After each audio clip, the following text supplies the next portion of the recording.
तो वेलकम है आपका मेरे यूट्यूब चैनल पर। आज हम आपको एवीआर कार्ड के बारे में बताएंगे कि एवीआर कार्ड की सेटिंग किस तरह करते हैं। ये हमारे पास एक कॉमर्स का जनरेटर है 50 kV का।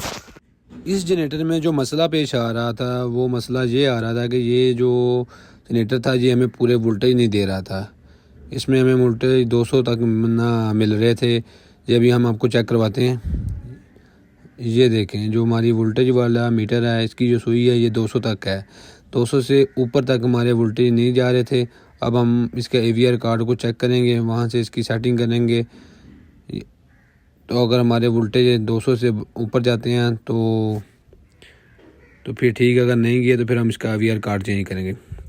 तो ये इसका एवीआर कार्ड लगा हुआ है, इससे हमने इसके वोल्टेज को चेक किया है सेटिंग करके। तो हमारे ये वोल्टेज ना बढ़ा रहा था ना ही कम कर रहा था। तो ये एवीआर कार्ड ना हमारा ख़राब हो गया था। अभी हम इसको खोलेंगे, इसकी जगह हम दूसरा एवीआर कार्ड लगाएंगे 460 SX 460 एवीआर कार्ड, उसकी हम सेटिंग करेंगे। अभी हम इसको अब खोलेंगे, ये एवीआर कार्ड हम लगाएंगे इसकी जगह से। वो पुराने वाला उतार लेंगे, उसकी जगह ये लगाएंगे। ये जो एक्स है ये हमारा प्लस की आएगी इधर पर एक्साइटर की तार। जो हमारा डबल एक्स है यहाँ हमारी माइनस की तार आएगी एक्साइटर वाली। और 6 और 7 पे हमारे 220 की वायर आएगी। तो अब हम जो पुराना एवीआर है उसकी वायर खोल के इस वाले एवीआर को लगाएंगे। तो ये अब हमने पुराने एवीआर कार्ड को खोल दिया है और इसकी वायर को हमने न्यू एवीआर पर इंस्टॉल करवा दिया था। अभी इसके बाद हम नए एवीआर की सेटिंग करेंगे।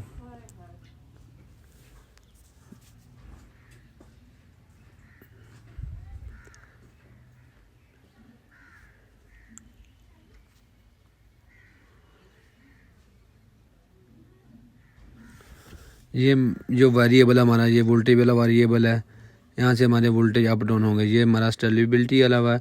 अगर वोल्टेज हमारे अप डाउन हो रहे हैं तो यहाँ से हम इसकी सेटिंग करेंगे।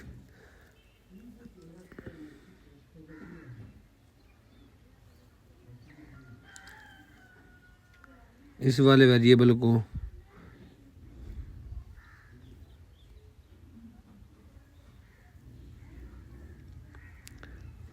अब हम सबसे पहले इंजन को सेल्फ लगाएंगे। जिस तरह हमारा इंजन स्टार्ट हो जाता है तो फिर हम इसको मल्टीमीटर की मदद से, एम्पेयर मीटर की मदद से इसकी हम वोल्टेज की सेटिंग करेंगे।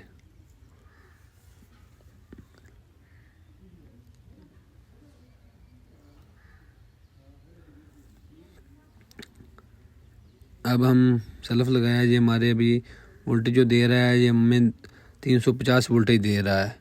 अब इसके बाद हम इसको वेरिएबल को हल्का सा खोलेंगे, क्लॉकवाइज इसको घुमाएंगे तो हमारे वोल्टेज बढ़ जाएंगे। जो वोल्टेज वाला वेरिएबल होगा ना उसको हम क्लॉकवाइज घुमाएंगे तो हमारे वोल्टेज बढ़ेंगे।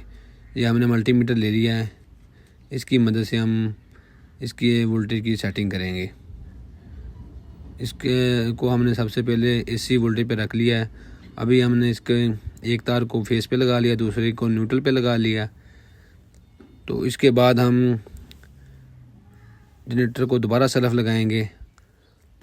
जब हमने इस जनरेटर को दोबारा सेल्फ लगा लिया है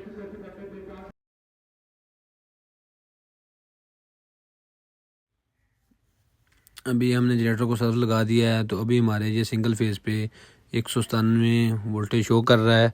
अभी हम इसको जो वोल्टेज वाला वेरिएबल है इसको क्लॉकवाइज घुमाएंगे। ये देखें हमारे वोल्टेज बढ़ रहे हैं। जिस तरह हम इसको घुमा रहे हैं हल्का हल्का तो हमारे वोल्टेज बढ़ रहे हैं।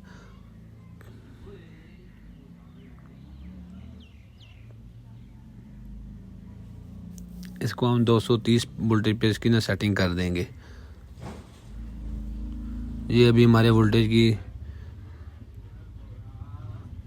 सेटिंग कंप्लीट हो गई है। अब हमने इसको 230 वोल्टेज पे ना एडजस्टमेंट कर दिया है। ये अब हमारे वोल्टेज अप डाउन हो रहे हैं। थोड़ा सा हमें स्टेबिलिटी वाले जो वेरिएबल है इसको थोड़ा सा खोलेंगे, जहाँ हमारे वोल्टेज रुक जाएंगे कि ऊपर नीचे नहीं होएंगे वहाँ हम इसको सेट कर देंगे इस वाले वेरिएबल को। अब हमने इस एवीआर कार्ड की सेटिंग कंप्लीट कर लिया। ये हमें 230 वोल्टेज मिल रहे हैं। तो इसके बाद हम इसको इसकी जगह पे इंस्टॉल कर देंगे जहाँ एवीआर की जगह दी हुई है। तो अब हम इंजन को बंद करेंगे। ये हमने एवीआर को उसकी जगह पे लगा दिया है।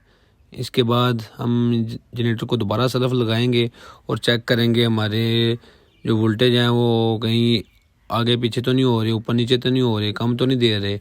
ये अभी हम इंजन को हमने दोबारा सलफ लगाया तो ये देखें हमारे जो वोल्टेज है ये 400 वोल्टेज है। ये अभी वोल्टेज वाले मीटर पर 400 वोल्टेज की रीडिंग शो कर रहा है। अभी हमारे एवीआर कार्ड की सेटिंग कंप्लीट हो गई है।